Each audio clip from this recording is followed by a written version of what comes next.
Hi everyone and welcome back to Base Talk. My name is Anna Kyril, a Shell scholar in KYEM, and you're tuning into episode 11 of the Base Talk podcast, Cracking the Code Direct Insight from Scholarship Panels. Today's conversation is all about giving you a clearer, more honest look into what scholarship panels are actually looking for during interviews, beyond just grades and achievements. So, we know that applying for scholarships can sometimes feel like a bit of a black box. So, you're not always sure what really makes a difference or how to stand out in your applications. And if you are in that position, I just want to let you know that you are not alone, because I was once in your shoes as well. So, through this session, we hope to give you insider perspectives directly from scholarship officers, help you better understand how to approach applications and interviews, and ultimately walk away feeling more confident and prepared. So today we're very fortunate to be joined by two amazing speakers. First, we have Mr. Izuan Shah or Mr. Izuan, who is the Manager of Talent Profiling and Assessment at the People Department in Negara, Malaysia. And next, we have Mr. Fadhrullah Hakim Yusuf or Mr. Fadhrullah, who is a Talent Development Executive specializing in scholarships at Yayasan Khazanah.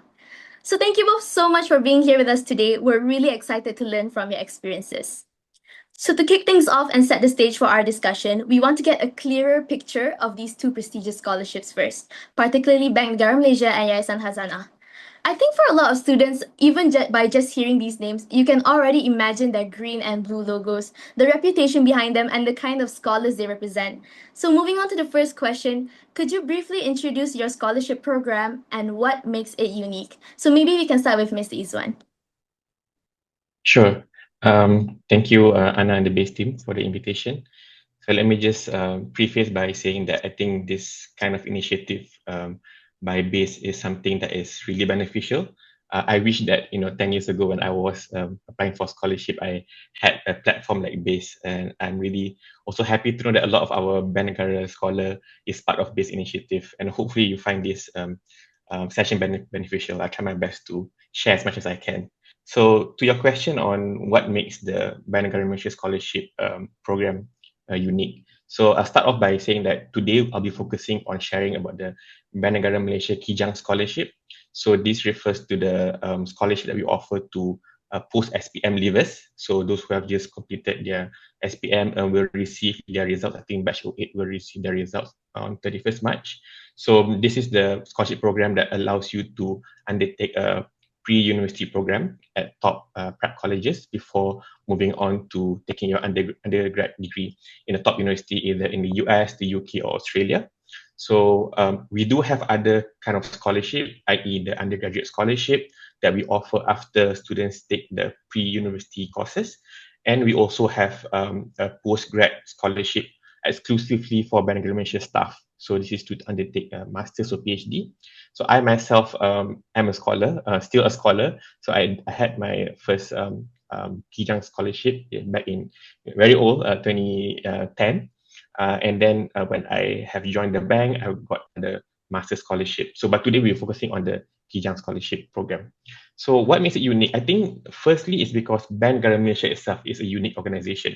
So, while you know that we appear on your ringgit note and we sometimes appear in the news, but really what goes inside Bank Negara is something that not many people actually know, because central bank is a unique authority.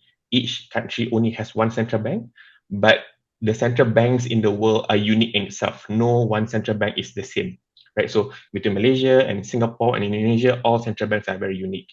So just briefly, Bank Negara Malaysia is located in Kuala Lumpur, and we have offices in all around Malaysia.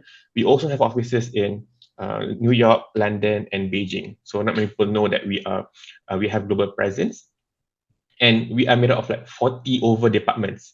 So imagine like an organization of about 3,600 people are spread across 40 departments. So my point is that when you join Bank Negara, there's a lot of things that you can do, from investment, from development, from supervision, from enforcement. So this experience you can't get anywhere else. I think in any other organization in Malaysia or outside of Malaysia. It's very unique, and we are, of course, for the nation, right? We don't have a shareholder. Our shareholder is the rakyat, right? We're not selling any products, we're not selling services. And this, to illustrate, for example, Bank Negara Malaysia as a central bank is the only sole authority that's authorized to manage the 190 billion USD worth of international reserves. It's the only organization that can invest in that. And we are the sole advisor to the government on fiscal matters, for example. So that is what firstly makes it unique. And secondly is because we think the scholarship program is the breeding ground to build a future leader. So a lot of our current management committee members are our past scholars. So since, I don't know, 1950s when the bank first started, every year we've been providing this scholarship. And our like the big bosses in Bank Negara basically are our scholars. We always get internal talent to take up the position. So it's not rare to see people spending 20, 30 years of their career in Bank Negara Malaysia. Because we are made up of so many departments, people move around a lot, and we have the progression upwards to become, future leaders. And thirdly, I think what makes us unique is our own assessment center design. So we call it the Kijang Academy. You must have heard of it. So this is an exclusive invitation to the final stage where we host it in our own premise. In Lanai Kijang, it's like a resort feeling, one night stay in our resort, and we assess you in Sasana Kijang. So the whole experience, the intent of it is to make sure that candidates feel that they are, well rested, settled with their group mates so that they can perform at their best during the day itself. So every second minute is very intentional to make sure that we have enough observation of someone who we are going to invest like 1 million, 2 million in for the whole education until they join us in the bank, and then welcome them into the Banagara Malaysia family. So all our scholars are required to come back and serve Banagara Malaysia, no exception to that. But we ensure that they have a fulfilling career in Banagara Malaysia. So maybe I'll stop there and I'll continue on later for other questions. Thank you, Mr. Izuan. I think that was really what something significant you said just now was our only shareholder is the Rakyat. I think that's kind of like, it kind of resembles Bank Negara as a whole. And I think it's a really interesting to know that you have over 40 departments. That's amazing and interesting. Okay, thank you. I'll pass it on to Mr. Fadhrullah next. All right. Okay. Thank you so much for inviting me for this podcast. And yeah, it's so nice to see all of you amazing scholars and future scholars as well who will be watching this podcast and listening to it. And I am happy to share what we have been doing in Yayasan Khazanah. So for those of you guys who hear about us for the first time, okay, so Yayasan Khazanah, we belongs to the Khazanah National Berhad, which is Malaysia Sovereign Wealth Fund, where we manage all the investment that was entrusted to us in the way that we would like to call it as advancing Malaysia to the next stage, not only for the for the country but also for the communities as well. Okay, so a bit about the Yayasan Khazanah. We go way back, our times with Khazanah National Berhad before we started to branch out and form our own foundations. So right now, we are currently under the umbrella of Yayasan Hasanah. We share the same office with them. And in Yayasan Khazanah itself, we have like a few, I would say, amazing scholarship program, all the way from A levels, foundations, bachelor degree, and to postgraduate as well. And the latest addition that we have in the family, that would be the Khazanah Watan SCCA program, which is a new program that we started to execute this year, because we tend to see there's quite a lot of potential when it comes to student wanted to pursue accountings. Okay, so our commitment in Yayasan Khazanah is that we like to be in line with Khazanah Nasional when it comes to achieving our commitment in building capacity as well as vibrant communities among exceptional individual in Malaysia. And that's why the objective of having Yayasan Khazanah is actually to develop a pool of future business and also industry leader that will become the part of the nation building that will further enhance the GLC sector as well. And there's I would say like four exceptional idea that we would like to see from potential scholar, which is the first one, of course, we're gonna select like the best out of the best talented Malaysians. We give you the access to the best educational infrastructure and facilities, as well as peer network with, I would say, a high ranking officers in Khazanah National Berhad.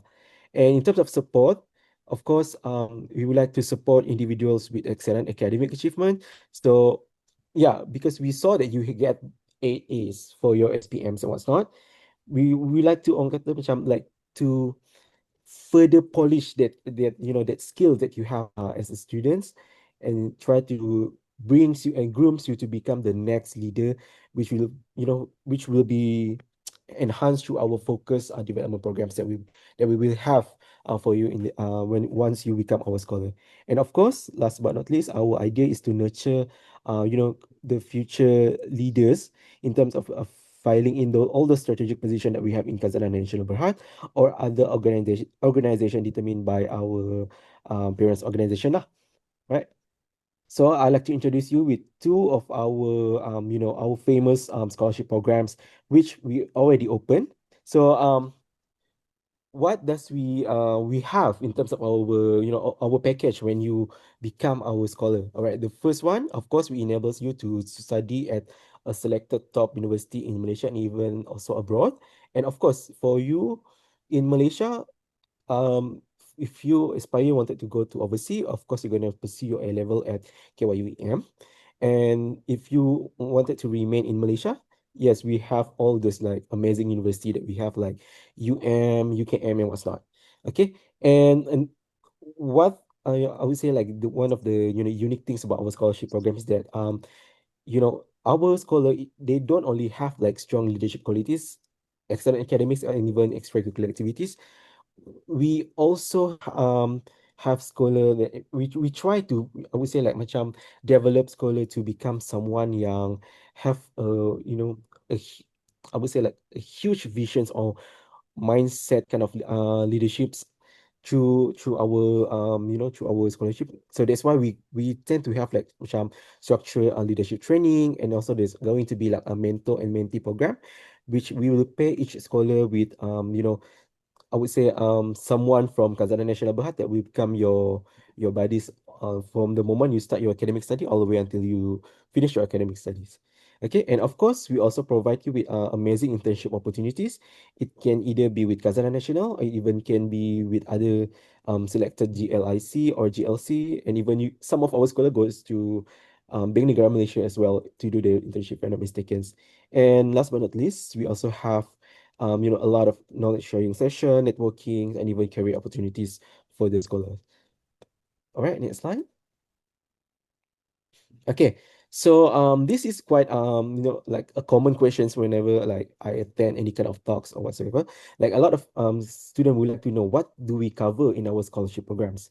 Okay, of course we cover full tuitions and also the academic fees, and we also give you competitive subsistence allowance, and there's also another allowance that we give you like for instance like laptop allowance, and also some sort of like monthly stipends okay, and other coverage, of course, medical coverage and etc.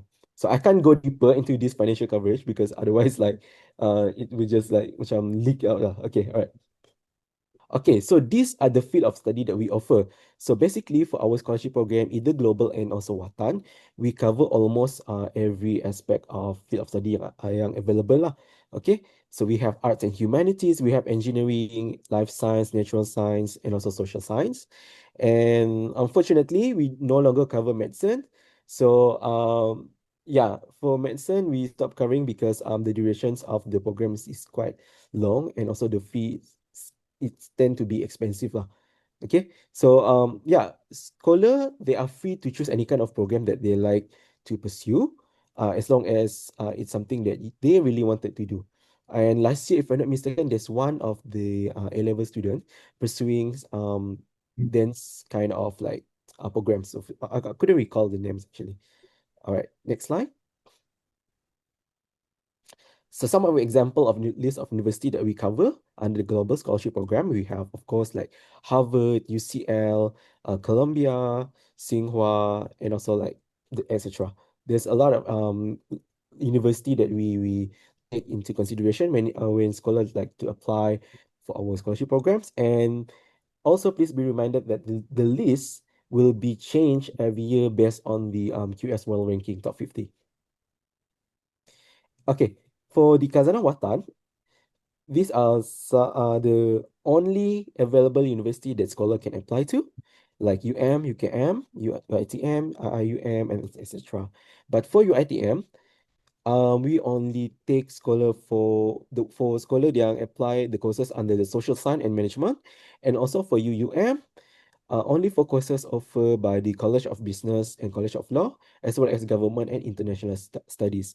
Okay, for scholars who aspire to apply the Khazanah Watan Scholarship Program, make sure once you apply to our scholarship program, do not forget to also apply to the UPU system for the university intake. Because in Yayasan Khazanah, we do not handle in terms of the application to the respective university. Okay, next slide. All right. So these, like I mentioned previously, these are the two of our top scholarship program for the post SPM student. Of course, the first one we have the global scholarship for the scholar to pursue your study at KYUEM for the A level. Plus, we're going to cover for the undergraduate level as well. Okay. And some of our scholar has been studying in the United States, Canada, UK, Australia, and China. For China route, it's a bit specific and it's a bit unique because we require someone who have the capabilities to speak in Mandarin. Okay, so as you can see from the statistic here, in 2024, we have 45 new scholarship awarded to students, and our current active global scholar are 183. And for the Khazanah Watan scholarship, as I mentioned, is for the scholar who aspire to study for foundations and also for undergraduate in Malaysia. In 2024, we have 65 new scholarship awarded, and the current active scholars are 242. Right, so we came to the application part. So for those of you who are watching this podcast, listen to this part really, really carefully. So these are the general requirement when it comes to the the application period for our scholarship program, which already open. Okay, of course, the first one, we need you to have a minimum of 8 A's, which is a combination of A and A plus only in your result, or at least even 8 A's in IGCSE result as well. Okay, and non-negotiable here is actually these four subject, I'm sorry, okay, which is Bahasa Melayu, English, History, and Mathematics, where you must get A or A plus only. Okay, and of course, not exceeding 18 years of age when it comes to the duration of enrollment for the scholarship. And yeah, like I mentioned, once you selected to be our new phase of scholar, you'll be sent to College Yayasan UEM to pursue your A level. And of course, last but not least, we also wanted to find scholar who possess strong leadership skills and even active participation back during your high school times. Okay, so for any sort of application to our scholarship program, feel free to browse our website. So like I mentioned, we already opened the Khazanah Global and Khazanah Watan scholarship. Even though you haven't received your SPM result, you can still start on your application. You can fill in the rest part of the form first. So when it comes to your result there, then you just have to fill that part because there's going to be essay and some other important things that you need to fill within the websites.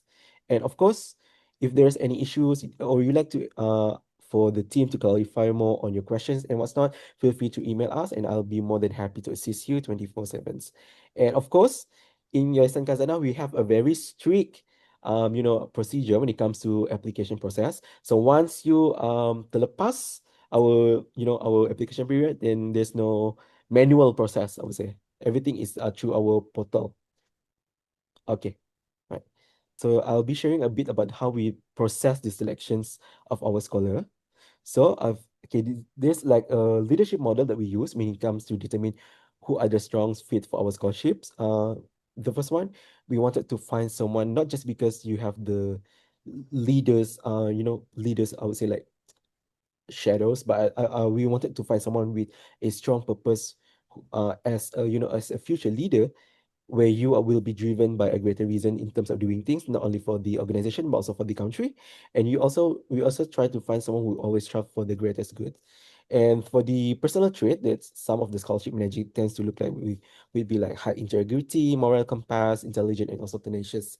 And another important aspect of our leadership model, which we highly use in terms of our application process, is we like to see if you have those people traits, whether you are someone who can optimize strengths between different team members, or whether you can balance, between empathy and even expectation, as well as we wanted to see your ability to communicate and influence other people's. Yeah. All right. So next slide. So I think Yes, this is just a example of how we conducted our selection process. This is for the 2023 cohort. As you can see in the first stage, we tend to have like 1,000 numbers of applications, 1,000 people who managed to go to stage one. Okay, just a bit of ideas for those of you applying for global and Watan. For global scholarship program, there's specifically 5 level of assessment that you guys need to undergo. And for the Watan scholarship, there are going to be 4 level of assessment. Okay, stage one consists of a verbal and numerical ability test, stage two for personality and morale, stage three, where we'll invite you to our assessment center. So this is the times where you're going to be, meeting with other students from different other schools, or even from Sabah, from Sarawak. They came to our assessment center, where we'll be doing, assessment to determine whether you will be moving to the next stage or not. Okay, and then on the stage four, we will have the interview with the YK management first. So this is I would say the stage where you're going to meet the scholarship major who is responsible for scholarship in Yayasan Khazanah. And last but not least, once you settle with the interview with our team, it's time to meet our board of trustee. So it either can be in a group, or it can be also in a individual kind of interview. So yeah, that's a bit of things that I like to share about Yayasan Khazanah. So looking forward to receive the amazing application this year. And yeah, back to you, Anna. Thank you so much, Mr. Fadhrullah, for that very, I would say, elaborate explanation on that. That's really helpful in giving us like a better picture of each scholarship offered by Yayasan Khazanah and for showing us how competitive the application can be. I can't imagine 2,600 people apply and only 30 people to be shortlisted in the end. That must be a tough selection process. And actually, Mr. Fadhrullah already answered my second question. So moving on, I think this second question is something that many students are especially curious about. So beyond grades and achievements, what truly differentiates a successful scholarship candidate in your selection process? Mr. Izon, I'll pass this to you. Okay, sure. Thanks, Anna, for the question. I think it's a very good question. And as you mentioned before this during introduction, it seems like a black box, like no one actually knows what's going on behind the scene. So I do have a slide to answer this question. But before I jump to the slide, maybe I'll just put into some context, right? When an organization like Negara Malaysia, Khazanah, select our scholar, we are not just selecting a scholar that will do well in their exams, in their studies to graduate from a top university. We are essentially selecting the next future leader for the organization and also the nation as a whole, right, for the greater good, as Mr. Fat mentioned just now. So then we are trying to project you at now 17-year-old, 18 years old, to like 5, 10 years in the future. So simplistically, I would say it is broken into two. Firstly, is your achievement at school, right? So, and it's further broken into two, which is academic, because you want to know what is your academic potential to excel in the very tough program of A level, which a lot of universities require like 3A star, 2A star, and 2As. It's very competitive. So, which is why we start off with a very high baseline, 8As, right? And that does include A minus, right? That's the academic part.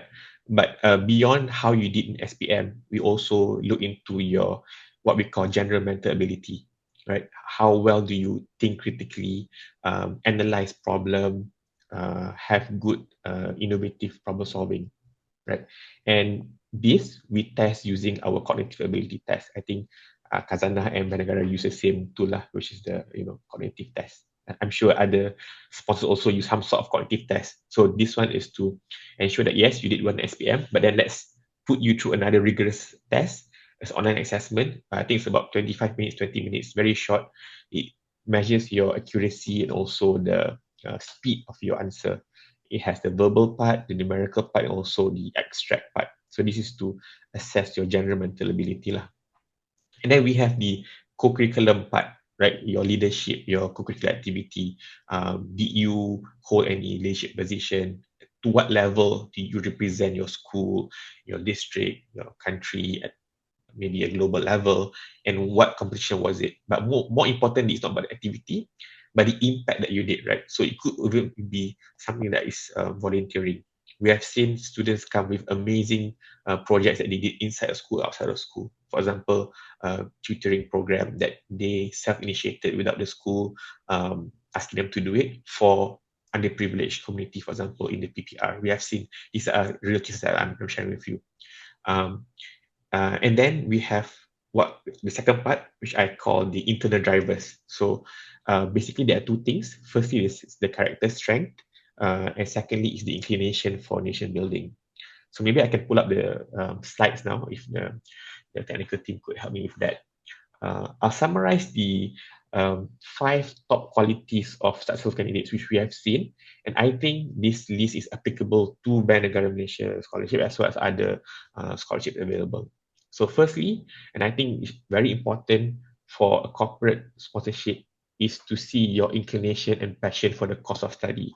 So, for Band Negara Malaysia, for example, our course of study that we offer is quite limited to what we do in the bank. So we offer for economics, accounting, finance, for mathematics, statistics, computer science, data science, and as well as law. So it's quite limited because, as I mentioned earlier, you will be returning back and serve the bank. So we do not offer, unfortunately, for engineering or for natural sciences, right?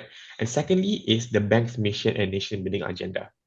So we need to see that you have done your research as to why you want to do the course.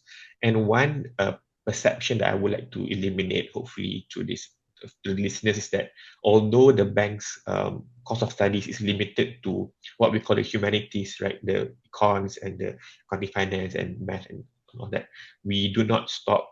In fact, we encourage students from pure science background to apply as well. I myself was from pure science background. A lot of our scholars are from pure science, having never taken economics, accounting, finance during SPM or computer science. But it is okay. We believe that students who really want this will do their research outside of schooling system, because we know that some schools do not offer these courses for SPM, and that's totally fine, because we are confident that students who have the intellectual capability and all these traits will be able to catch up and master this subject matter, right? And to understand what does the organization do. For example, Bank Negara, we are all for economic development, for monetary stability, financial stability. For Khazanah, it might be something else. For Shell, for Petronas, to understand what does the organization do and what is the end mandate of it. So for Bank Negara, like I said, our shareholder is the rakyat. So you need to understand that if you are inclined towards something that's entrepreneurial, to start your own business, maybe this is not the place for you. You need to have that nation building agenda inside you. Okay, secondly, in terms of the character strength that I mentioned earlier, the second point I would like to make is the strong drive, resilience, grit, and determination. So as you know, most top scholarships have a lot of stages in their scholarship process. And this is where we really test for your drive, resilience, grit, and determination. And we try to always stress test you during the assessment center, either asking you tough question or play the good cop, bad cop, or make you, through a lot of stages and give you hypothetical questions to see whether you have that resilience and grit. Because the journey ahead of you is not easy, right? So most people think that, okay, once I secure a scholarship, it's like my golden ticket, right, to go to overseas, a flight to overseas. But no, after SPM, you're put through a very intense, I would say, 2 years of preparatory college, right? Either in for Negara Malaysia, either in KYUEM or Taku Jaafar, KTJ, or Taylor's, Sunway, Nexus, or Epsom. You're given choices, and this is tough because now you are competing against other top scholars from other top organizations, not only in Malaysia but also outside Malaysia, because the Cambridge A-level system is a global system, and as I mentioned, the requirement is very, very high. So you need to make sure that it's okay to fail, but you know how to pick yourself up after that, right? So we need to see your demonstration of what happened in your school, what happened throughout the first 17 years of your life, how you're able to pick yourself up and strive and rise above these challenges. Number three, which I think Mr. Fad also covers, and which is why a lot of organizations have this group activity, is to measure and assess your ability to work in a team very well, and you can play the leadership role, and you also have this helping behavior or tendency to act for greater good. So if you see your teammates struggling during the group assessment, we want to see you helping them. We don't want to see just dominant leaders who always take the center stage to steal the limelight. We want to see fair, empathetic leader who understands the situation, the surrounding very well, and know what is their own strength. And number four, which I think is also important, is to exhibit adaptability, your openness to experience. Because as you know, our scholarship offers you place overseas, right? And in a new environment, are you able to be adaptable? Are you open to experience? Will you, try to get as much exposure, experience from outside, and use it to your advantage to be the future leader? And the second part is the high degree of self-awareness, meaning you know what you're good at, you know what is your own gap, and you know how to close the gap. And you see the best in other people and able to string the strength together, because this is what you require in the workplace, right? In teamwork, in team meetings, you need to be able to work well with others. And lastly, is to be an overall great and effective communicator. So I'd like to dispel the myth that Negara Malaysia or YK, we only take like top debaters from school. That's not true at all. Although I do feel that debaters might have some advantage in terms of their exposure to ability to think on their feet, to be eloquent. But usually the assessors are really good at sifting through those people who can only talk but with no substance versus those who maybe do not talk as much but have real substance. And the most important thing in being an effective communicator is to deliver your message really well.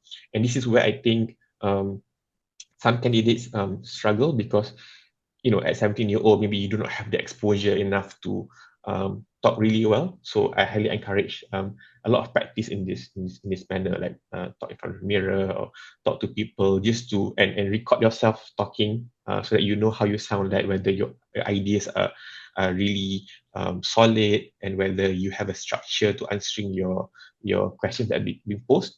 Because to be honest, I know is at 17-year-old it's intimidating facing an assessor who are like have 20 years working experience, 10 years working experience at a top organization, and the age gap is like 10, 20 years, and they've gone through so much. But don't worry, I think at least in Negara Malaysia, and I'm sure other sponsors, we try to, because we also have our kids and we have worked with a lot of young people, we will not make the experience very intimidating for you.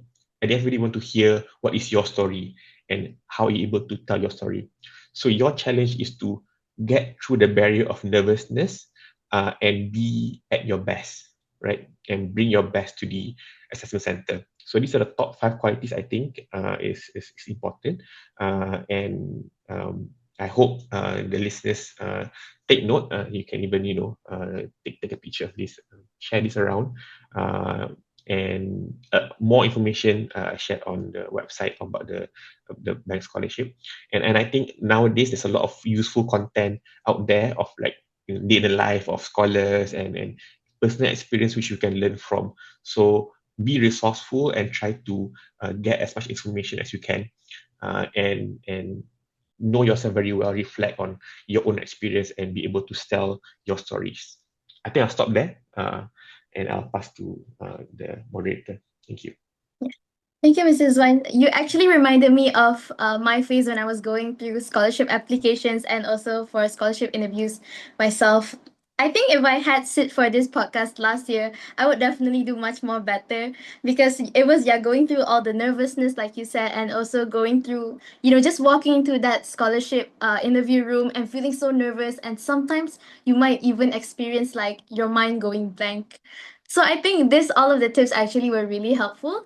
So I heard a lot about nation building and also leadership, which is also quite similar to Yayasan Khazanah's theme, I believe. So, Mr. Fadhrullah, would you like to add on to this point? Right, okay. In From my own experience, like watching how the scholarship manager in Yayasan Khazanah did, the whole scholarship selection process. The thing is that a lot of potential candidate, when they came to us, they don't really know how to like to introduce themselves, like, because one of the things beside going through your leadership's history, all the extracurricular thing that you have put in the website, we wanted to know you as an individual.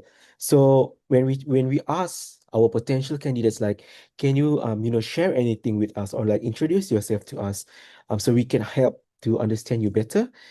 everyone seemed to be focusing much on the, getting straight A's for the SPMs, or even, came to top school and what's not. It's not the things that we wanted to hear, because that's basically what everyone else is experiencing the same, you know. But we wanted something that are unique to you, unique to you, that you experience as an individual, that we try to align together with the things that we have mentioned in our, leadership thoughts on how we select our scholar. So I would say we starting like last year, we did try to, you know, try to outsource, potential candidate to speak more and try to share things that they don't relatively share with other scholarship providers, or even try to share with other people. So we try to understand you as a human being, because we wanted to give you scholarship. We wanted to sponsor your academic study for a few years. So at least help us to understand you better as a human, so we can process our thoughts together, and how we can align our goals within the same capacities. And yeah, and that's the things that we like to see, which is scholar who truly know themselves. I would say that's one of the ideals, things to see, aside from the normal things that we usually see through your applications. All right. Thank you so much, Mr. Fadhrullah, for that. So now we've been talking all about the do's, and so now let's talk about the don'ts during your scholarship interviews. So what is one common mistake applicants make during preparation or interviews, and how can they avoid it? Mr. Izuan, I'll pass this to you. Okay, sure. Thank you for the question. It's a great question. And before I start answering the question, I'd like to build on what Mr. Fat said earlier. And I fully agree with that, because having been in hundreds of interviews before this, I see that because we know that you are good. When you reach a final stage interview, you have the grades, you have the co-curricular activity, but the tendency to answer the interview question as if you're answering an exam question. And what I mean by this is that in the candidate's mind, they think that there is a right answer to it. So, for example, a simple question like, "Oh, what do you want to do this course?" So it could be like computer science, right? And they probably know that the evolution of programming or computer science in the world is that AI or machine learning, and they want to use the word AI or machine learning. I want to do computer science because of AI and machine learning, but digging deeper into that as to why do you want to do it, like what books have you read, what YouTube videos or program, what inspired you, that is usually missing. So they feel like we want to hear AI, you feel like we want to hear about ML or any other things, but how do you contextualize it to yourself, right? And so this goes to my first tip for, I think, the common mistake. I think firstly is uh, and this tip is not only for individual interview, but I think the whole process of application, right? And firstly, I think very, very importantly is ensure that you have done your research, right? Be prepared, but do not be over prepared. What I mean is that usually I see candidates preparing, they have a huge stack of paper written like script of what they want to say. And you can't really predict what the interviewer is going to say, because, we are going to ask you questions that are not from a script. We are going to ask you questions based on your own individual, based on maybe your essay or your video resume or your own data.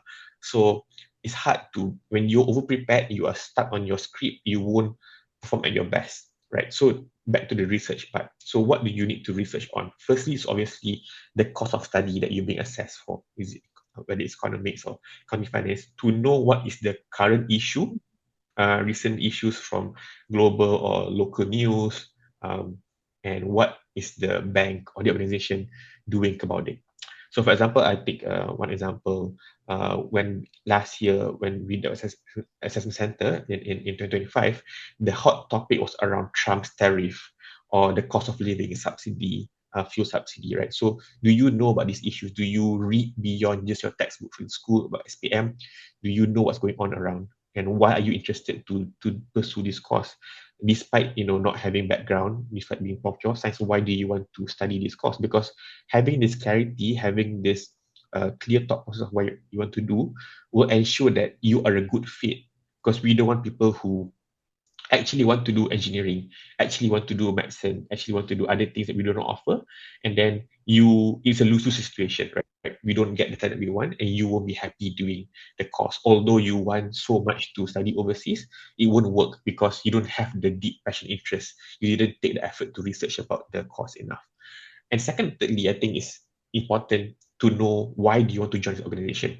So knowing that it's not just a ticket for you to study overseas, but you are locking yourself in to the organization. You are joining their family. You have to come back and work for the bank. You have to come back for Khazanah or other gigs or GLCs. This is like 10, 20 years of your lifetime. Why? Why are you interested in us? What is it about the organization that you are passionate about? The cause that we are fighting for, why are you passionate about? And lastly, and most importantly, is why you. What sets you apart from the other candidates? So Mr. Fad shared that 2,600 applications. We receive about similar number of applications, maybe higher. So you need to set yourself apart and not just the academic, because 14,000 students last year scored straight A's. So that can't be the differentiating factor. What are the other things? Why are you more resilient?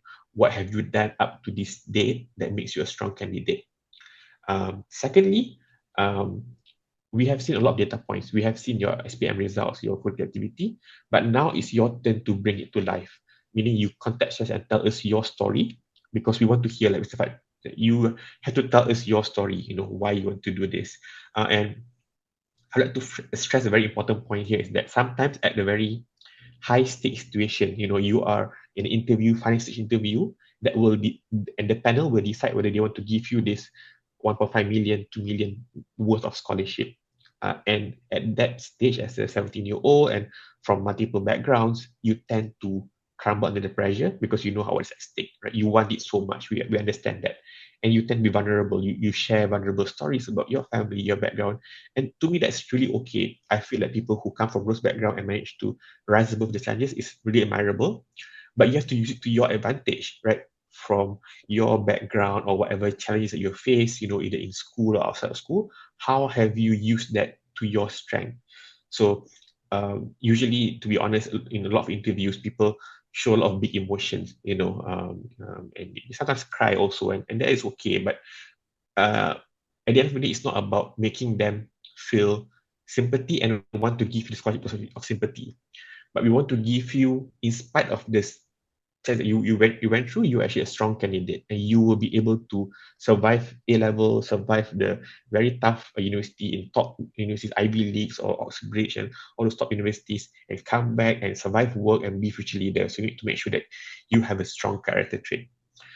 Thirdly, I think very practically, it's obviously to practice, because I think schools obviously do not prepare you enough for application process, because obviously at school they want to make sure that you ace your SPM. Maybe some schools are better prepared in giving you some development program in terms of reviewing your resume or you doing a mock interview. But you need to practice yourself in front of the mirror, record yourself on your device and listen back to your recording. Make sure that the answer you give is quite polished. I think it's a very bad idea to go into interview unprepared. Like it's your first time actually talking to someone and to relay your ideas. So you need to find avenues for people to give you good advice. These are the trusted sounding board. It could be your parents, it could be your peers, it could be your teacher who you still keep in touch with, right? Make sure you do a lot of practice. If it's an essay or video resume, do not take it for granted. Always make sure that you, for example, do not rely on ChatGPT, large language model like Cloud or Gemini, because we know that it's easy to do that with a lot of advancement now. But we want to hear your stories, and usually sponsorship bodies are really good at detecting answers that are not authentic or genuine, right? There are ways to actually flag out these inauthentic responses. So make sure that you test your idea that is original to you. Number 4, I think it's okay to admit that you don't know or not sure about something, because honestly, we try to give you a very tough question. But the more importantly is that we want to see how you explain what you know or what you don't know. And at the end of the day, it's all about your thought process. It's not about the most accurate answer, right? Because if you give an answer that is not correct based on your limited knowledge, obviously your knowledge on a certain topic, on Trump's tariff, can't be compared to an economist who've done this like 10 years of his life. Every day, day in, day out, look at this thing. But we want to see your thought process. And if you don't know, it's okay to say that you don't know, you're not sure, but what do you know? What are the assumptions that you made? Where did you get your information? And if you don't know, it's okay to say that you don't know, you're not sure, but what do you know? What are the assumptions that you made? Where did you get your information? And if you don't know, it's okay to say that you don't know, you're not sure, but what do you know? What are the assumptions that you made? Where did you get your information? and why do you say the things that you say, right? And this is not about memorizing from textbook and giving the answer, but what do you know and what have you done? Oftentimes, the biggest red flag in the interview is when people just say, I don't know because I didn't read. I didn't read your annual report. I didn't go through social media. I didn't look at your website at all. I came to this scholarship unprepared. And I've had candidates who said that, oh, I was too busy. I was preparing for 5 other scholarship. I was applying to Petronas or Khazanah or Shell. So I don't have time to read about Negara. And I feel like it's such a waste of opportunity for you to say that, because you are supposed to do your research when you come to the interview. And lastly, I think a good practice is to have a well thought out question to ask the interviewer. So this is point number 5 in my slide. Yeah. So this is something you can prepare beforehand, right? And usually we get questions like, when will I hear the reply to my application? So that is not a question that I mean lah. The question that I mean is that to show that you have actually done your research, about the topic, or it's not an administrative question that, oh, when will I hear back, or which university, because we expect you to know this information already beforehand, and these are the questions you can ask outside of the interview. But during the interview, take the opportunity to converse with someone subject matter, to show them that you are passionate about the scholarship, the program, about the organization. This is your chance to show what you know, but they haven't asked you during the interview, because you have prep enough, right? So this is your time to shine and ask questions that shows that you understand about organization, you understand about the issue, and you want to be part of the family. But do not overdo this. Do not ask like 3, 5 questions, because usually you only given like 1 or 2 questions to ask at most. So make sure you ask a very good quality question that says, this candidate is really prepared and really knows what she's talking about. So I think I'm going to give him the scholarship. So I think I'll end there about the common mistakes. Actually, a lot of things I could go on and on, but these are the top tips that I can share in preparing for the interview for the scholarship. Thank you. Okay, thank you, Mr. Izuan. I think I agree with what you said, because at the end of the day, I think it all comes down to doing your due diligence, because everything ties back to your research and what you've done for preparation for the interview itself. So, Mr. Fadhrullah, I'll pass it to you. What are the common mistakes among applicants, specifically for Yayasan Khazanah interviews? Okay, sure.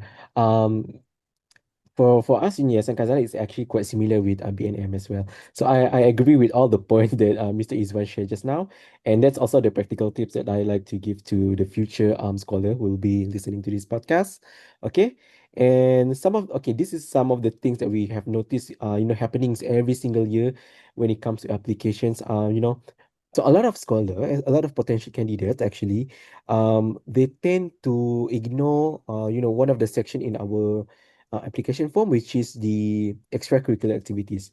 Okay, so when you go to our application portal, so especially within the section of the extracurricular activities, there will be one line that mention, please list, as many as program that you have joined in the past as you can, because this will give us like an overview that, okay, you're a really good person, you're a really good candidate, that you join a lot of things, you have been exposing yourself to different programs, different ideas, or even have a different experience when it comes to during your high school times. So we would like to see that actually. And a lot of candidates, they tend to ignore that part, so which eventually affected the whole applications. And another thing as well, when it comes to our applications, website,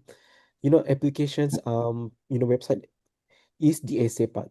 So basically, for undergraduates, so for post SPM and also for degree students, if I'm not mistaken, there's one or two questions that we asked, and it's like a very general questions, but yet some of the candidates, they tend to use the AI to write it for them, because please be reminded that our system, we are able to detect whoever use AI in their writing, because once we read macam, oh, this essay is terlalu perfect, it's like perfect yang macam tak ada kesalahan pun dalam essay tu daripada segi experience dia, so we know something is wrong there. Okay, and that's it. So yeah, like Mr. Izwan mentioned just now, some of the candidates, they don't really know why they are here. So some of them just when it talks about scholarship, in Malaysia, I would say in bahasanya lah, semua orang yang apply scholarship ni dia pusing-pusing je. They apply to Yayasan Khazanah, they apply to BNM, they apply to Shell, and etc. But when we ask, why do you macam like, why do you wanted to study this? What can you relate to Khazanah National? And what, some things that you visions once you dah habis study, like can you visions like the country will be once you take this courses? Like a lot of school, candidates, they are not really able to, to portray the answers in the way that it makes sense lah for us. Okay. We, like Mr. Izuan mentioned, we do not expect your answer to be right at all time, because we understand you baru habis SPM, and also it might not be something that you aware, or it's not some issues that um you tahu lah, basically, when it comes to anything that happens within the courses. But try your best when you answer those simple question, because sometimes those simple questions is actually yang questions tu yang orang macam akan develop follow up questions that they wanted to get more info from you, and why you wanted to take these courses. For instance, you wanted to do computer science. Okay, you mentioned, okay, because it's a high paid industry in Malaysia. Of course, it's not the relevant answer that we wanted. We wanted to know what specifically makes computer science the next big thing in Malaysia.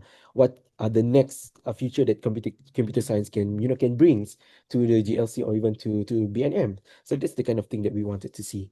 And of course, during the when we invited scholar to assessment center, we tend to see some candidates tend to be quite dominant. They like to empower the whole group, just like macam tak ada orang exist pun dekat situ, dia seorang je. So this is like another common mistake that all future candidates need to avoid. So when we group you, meaning to say we wanted to see the team, the group work that you can produce as a team within a short amount of times. And yeah, that's you need to be able to give everyone the same attentions. Like if you nampak je your team macam terlalu senyap, you gapai lah tangan dia, you tarik lah dia, biar dia bercakap sama-sama dengan you. Okay, kalau you nampak je someone tu macam tengah resah, tak tahu nak buat apa, we wanted to see whether you are someone who have empathy, sympathy tu semua. And that's the kind of thing that we wanted to see from the future scholar. Okay, so I don't try to nak kata orang yang dominate ni tak bagus. Okay, it's a different story. But when it comes to during the applications process period for the scholarship, try to be as human as you can when you interact with other people, because you came from different background. Some of you might be studying at a school located in the city. Some of you might be from the village area. Okay, so try to treat everyone the same. Try to get to know each other within a short amount of time. That's why during application assessment center, I try to be as as fun as I can when engaging with our future scholars. So for those of you who get the YK scholarship last year, I know we have spent from morning until night dekat office. So I know whoever get the scholarship will know lah. So there's a few things that we notice are the common mistakes. Thank you so much, Mr. Fadhrullah, for that very, I would say, eye-opening sharing. I think finding the right balance, especially during like physical interviews where you have to interact with your teammates. I think what you mentioned just now really made sense when I tried to, when I'm reminded back of, my past interviews. I think that's really helpful. Okay. So now moving on to the next question. So we've been talking about the interview process itself. So now let's talk about once you become a scholar.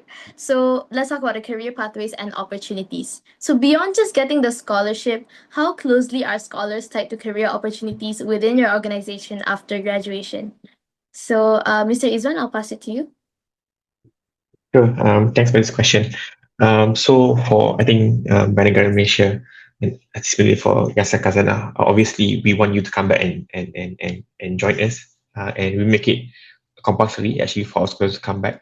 And for the past few years, we have a very structured program, a pre-gen graduate program that caters for the scholars as well as non-scholars. So you're put into this program where you get to rotate across different departments and get exposure through mentorship and other development opportunities. However, throughout your studies as well, we try to develop this um, development opportunities already. We start to groom you into becoming a banky lah, or Banegara employee, right? Through offering a very exclusive internship, summer internship at Banegara Malaysia. So usually we get a lot of applications for internship, but for scholars, basically we don't say no. In fact, if you want to come back every summer to come try different units or different departments, you can do that. We reserve spots for scholars to come back every summer if you want to get this early exposure. When our management go to the city that you're in, whether it's in London or New York or wherever you are, we try to make it a point to establish contacts, try to invite you for lunch or dinner to talk to you. And even before you fly throughout your pre-university, we at the moment you get a scholarship, after you get an offer, we invite you to come for onboarding, so you understand the organization very early on, what we do, and you can craft your university tertiary education experience towards becoming future leader for the organization. And obviously, you have to serve the bond 1 to 2 for Banegara Malaysia. So that's the expectation. We're not flexible about it. However, I have to tell you that Banegara Malaysia is a big place. So within the organization, it's like 40 over departments, as I mentioned earlier. But we also have related organizations. So, for example, we have scholars, staff that were sent to the International Monetary Fund, IMF in Washington, or other organizations, both local and global, to get as much experience as you can, as much exposure as you can, to develop you to be a holistic central banker. So, for example, we have currently an employee that is in London in the Basel Innovation Hub, doing very fancy things related to tech and AI. So there's a lot of opportunities, career opportunities. If you can't find it in Banegara, you can find it outside Banegara, but these are affiliated organizations to us. So there are a lot of multiple different career paths. Just because you study economics doesn't mean you've been economist. You can be a supervisor, you can be an enforcer, you can be a developmentalist. A lot of multiple career paths related to the finance world, to the econs world lah. So the qualities that enable you to thrive, we try to help you, groom you. It's not just a financial support. It's not just giving you allowances, but also to hold your hands and support you throughout the whole journey of being a Bangladesh scholar lah. I hope that answers the questions. Yes, it definitely does. Thank you so much, Mr. Izan. So, Mr. Fadhrullah, I'll pass the next question to you. I think this one I am slightly more interested to know about for Yayasan Khazanah, especially because you offer engineering as well. So, how does that work being in Khazanah? Yeah. Okay, so since Yayasan Khazanah also sponsor engineering students, in Khazanah National itself, we don't really have the engineering specific department, but most of our scholars who take engineering, they will have the chance to serve at other organization in Malaysia. So some of them goes to Malaysia Airlines. So as long as the place that you like to do your bond, your placement is some all those institutions that are approved by our scholarship managers listing lah. Okay, so yes, our scholarship we require all scholars, especially the global scholar, to return back to Malaysia as soon as you completed your study. So we also practice 1 to 2, and it means that let's say if your duration of your study is like 5 years or 6 years, so your bond usually will be like 5 or 6 years macam tu juga. And usually we try to prioritize scholar going to Khazanah National for our one of the most best program that we have, which is the graduate trainee program, GTP. But of but we do understand that some of the scholar, they like to go to different part as well. Some of them going to Negara, some of them going to Asia School of Business or even CIMB. And yeah, so there's like a different set of career pathway that scholar can actually explore together with the scholarship manager. And we are more than happy to help you transitions to those role once you completed your study. And most of our scholar actually from global side, like I would say, like even before like 3 to 4 or 5 months before they ended their study, they already secure employment letter. So I think that's like one of the most powerful things about our scholarship, and also the rest of other scholarship as well. Mm, okay. Thank you so much, Mr. Fadhrullah. That's really interesting to hear. So, all right, I think that gives us a really good insight into how decisions are made at the final stage and the future opportunities you have once you become a scholar in these organizations. So, building on that, we love to bring in some questions from our audience. So, for your information, we've also gathered a few really thoughtful questions from our audience through our Instagram stories. And if you're not following us yet, go check out Base Initiative on our Instagram, and don't forget to tag us if you're sharing this podcast on your story. So let's move on to the first question from our Q&A section. Does where I come from or my background play a role in the selection process? So I'll pass it to whoever would like to answer this. Okay, maybe I can take on this question. I think it's a very interesting question. It's a very important question, and it's good to hear perspective from scholarship bodies. So I think we can view background or where you come from in different ways. So for example, it could be what was your background in school? Was it pure science, or whether you took economy, asas, or principal accounting or not? It could also be diversity in terms of racial, right? Whether you be putra or non putra. It could also be from income, whether you are quote unquote T20, M40, B40. So short answer is that in Negara Malaysia, we do not really place emphasis into pigeonholing you into what profile you are, whether you are from B40. We're not necessarily a need based organization. It's not affirmative action, it's not CSR for us. It is essentially our talent sourcing initiative, right? So I think this question, when people ask this question, is to know whether there's a type that we look for, or we prefer certain types of individual from certain background, and the answer is no.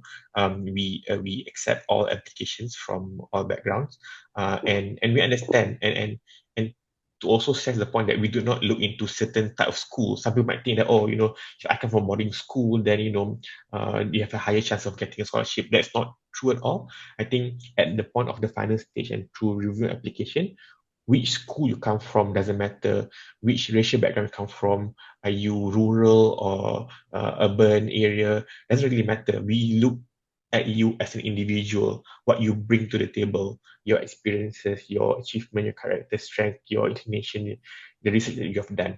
So I think it's really important to stress that it doesn't really matter. You should try your best to apply for the scholarship, and make it personal to you, right? So background doesn't really matter lah. Short answer. All right. Thank you. Mr. Fadhrullah, would you like to add on to that question just now? Okay, right. So for Yayasan Khazanah, we are a merit-based scholarship provider. So similar like how Mr. Izuan mentioned, BDM conducted. Our process is like similar lah. But however, when they are like equally good candidates, we will try to give priorities to those from more challenging family backgrounds. Considering that their ability to excel might be a bit macam different compared to those from other backgrounds. In terms talking about challenges and limitation as well, that's why we try to orang kata macam like we try to empower those from those background dululah, so that we can so let's say if we dah tak ada siapa dalam from those background, then we give the opportunities to others. I see. All right. Thank you so much for the really nice explanation. So moving on to the second question from our Q&A section. How much clarity do you expect candidates to have about their future at the point of application?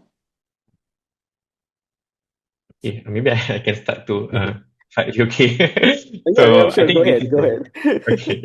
So I think this is a very important question, and people always think that, I'm only 17 years old. What do I know about the future? I don't have a crystal ball. And talking to serious people from Negara and Khazanah, but I think more importantly is at least at the baseline, you know what you're inclined towards lah. Whether it's very basic, is it pure science? Is it social science? Right? You want to be an engineer, medic, physicist ke apa, or you want to go through, what is your interest at that point of time lah. And I firmly believe personally that you can't predict yourself, your life beyond 5 years. I think 5 years ago we didn't know that AI is going to take over our life, simplify our work so much, and be a threat to the workforce. So at least at that point, using the information that you have enough clarity as to, okay, I nak buat econs or engineering. And it's okay to be flexible at that point, because I think at 17-year-old, smart people usually they try to find a way, and I don't blame people who apply to a lot of organizations across different courses, but at least each interview that you go to, you have done your research and you can prove that you can take on that course of study. You know where you're headed towards. For example, you know what some economists in Negara actually do. You know what a petroleum engineer in Petronas do. You know what a strategic portfolio strategies in Khazanah do. You have that clarity. You have done your research, and you're able to answer questions on that lah. So do not lie to yourself about what you can or cannot do, right? Because you will and then suffer. We have seen people who do not complete their studies or struggle because they don't have in them the internal drive to succeed, or whatever they want to do. So I hope that answers the questions. You don't need to know like 10 years, 15 years in the future, because even I don't know where we'll be. But at least, in the short term, you know what you're inclined towards. You can persevere through your studies at least and come back and serve it. And don't be worried about, just being economist or being accountant. There's a lot of opportunities. For example, Khazanah also sent to other different organizations. There should be a way for you, and things boleh bincang lah, can be discussed at the end of the day. We will try to find a workable solution at the end of the day. Okay, that's all for Yes. me. Thank you. Mr. Fadhrullah, do you have any opinions on this? Yeah, sure. Okay, to answer the questions, so like Mr. Izuan cakap tadi, we don't expect every candidate to have everything figured out at the point of application, because you just completed your high school. You are 17, you're 18 years old, so we understand how young you are. Your life is still long journey ahead of you lah. Okay. But of course, when you try to present some things, try to have reasonable level of clarity in terms of your answer. And for us in Yayasan Khazanah, it's all about balance. Okay, but don't try to make it too rigid lah. Okay, and also we always advise our scholar to always be open to explore and be curious about things that happens around you, because you're young. You know, there's a lot of things you're going to do in your life. Tak macam I dengan Encik Izwan lah. So we kind of like old already. So so like the limitation is there already. Okay, so yeah, try to just try to when you try to present yourself, try to just have a reasonable level of clarity. We don't expect you to answer like macam orang yang dah postgraduate, or even someone who already in the industry for 10 to 20 years. Okay, as long as it's something that relevant, then it's all good lah. And don't be too nervous when trying to present any kind of answer to us. We're human being. We don't eat people, you know. Thank you so much, Mr. Fadrullah and Mr. Izwan. Yeah, I think for me, even as a scholar myself, I feel like I'm kind of like uncertain, or like I'm not sure what I want to do in the future. So every Mm. time I kind of like shift ideas as well. Sometimes I want to be this, and then another moment I think of being that. So I like the idea of the flexibility as well. And as Mr. Izwan mentioned just now, persevering, just want to get through my studies first, and then I'm quite like flexible and open to do anything that is offered within my scholarship, within my scholarship that I applied for. So, all right, I think those were some really meaningful questions from our audience. So, thank you both, Mr. Izwan and Mr. Fadullah, for addressing them so thoughtfully. So, before we wrap up, I'd love to end on a slightly lighter but reflective note. So, I'd like to ask both Mr. Fadullah and Mr. Izwan, so if you could give one final word of advice to every scholarship applicant listening today, what would it be? I thought you go first lah this time. All right, okay, sure. Okay. So my friendly advice to all the future candidates, so just be yourself when you apply for the scholarship. But at the same time, know what you wanted in your life, okay? Because this kind of opportunity, it doesn't came, many, many times. Right? So you only sit for your SPM for one times. You get your straight A for one times already. So make this, this one time moment in your life the best shot moment of your experience that you have. Okay. So when you apply for our scholarship, please pay more attention of what does our company does. Okay, what kind of investment that we did. Okay, what kind of program that we support, and what kind of thing that you would like to envisions when you get our scholarship and you wanted to contribute back to the community. Because in Yayasan Khazanah and together with Khazanah National Berhad, we all are about advancing Malaysia and also contributing back to the society who assists us, in terms of managing the investment for our future generations. Thank you, Mr. Fadhrullah. That's such powerful words. So, Mr. Izuan? Okay, thanks for the question. This is the final chance to, speak, and I don't think I can do it in one sentence, but I try my best to keep it short. But basically, I think when it comes to scholarship application, it's something that's personal. I think it's not really, you shouldn't view it as a competition. You're not against anybody, really, you're against yourself. And to take the first step, I think, and I know there's a lot of scholarship provider, and I think it's okay to apply to all, but do not stop yourself and doubting yourself, oh, boleh ke dapat Khazanah, boleh ke dapat Negara, boleh ke dapat such a name, because you think that, oh, they only give 20, 30, 40 scholarship. It's not a game of numbers. I think if you're good, then you will make it pass. If it's your rezeki, then inshallah it's meant for you. So do not shortchange yourself. Believe in yourself that you can do it, because I've seen over the years, 10 years in Negara right now, 11 years in Negara right now, a lot of scholars, I can't even say they fit into one mold. They come from different background, different type of schools. I have from SJKC ada, MRSM ada, SDP ada, a lot of different schools. I can't even say there's one type of scholar that we're looking for. So firstly is to try your best. Try first, and then try your best. Bring your best self, meaning, like I said, do your research, reflect on yourself, what is your strength, be aware on what's your strength and your own gap that you want to, close the gap. And I like this one sentence that I saw earlier, that when you go to an interview, as for scholarship, you have shown that you have the knowledge, you acquired the knowledge, STM. During the scholarship interview or job interview, you bring your wisdom. So what's the difference? So knowledge is like knowing what it is, but wisdom is knowing when to say it, how to say it, right? So we know all of you are smart students who have made to the final stage, but show us your maturity, show us that you can be a future leader. So do not be afraid and just try your best and make full use of the resources. I'm very jealous of the current generation. They have TikTok, they have all this LLM. You can get information very, very fast. Do not waste the opportunity of researching about the organization, going to consume useful content. I think a lot of platform like Base, a lot of platform that do a lot of sharing. Scholars were giving back to the society. Make full use of those information and come prepared to the assessment, and make sure you read carefully the application and answer the question very well. Okay, that's all. Thank you so much, Mr. Izuan. That really sums it up very nicely. So, to those who are listening, those are very definitely words to carry with you throughout your scholarship journey. So, then again, thank you so much, Mr. Izuan and Mr. Fadhrullah, for sharing such thoughtful and honest insights today. It's been incredibly valuable hearing from both of you.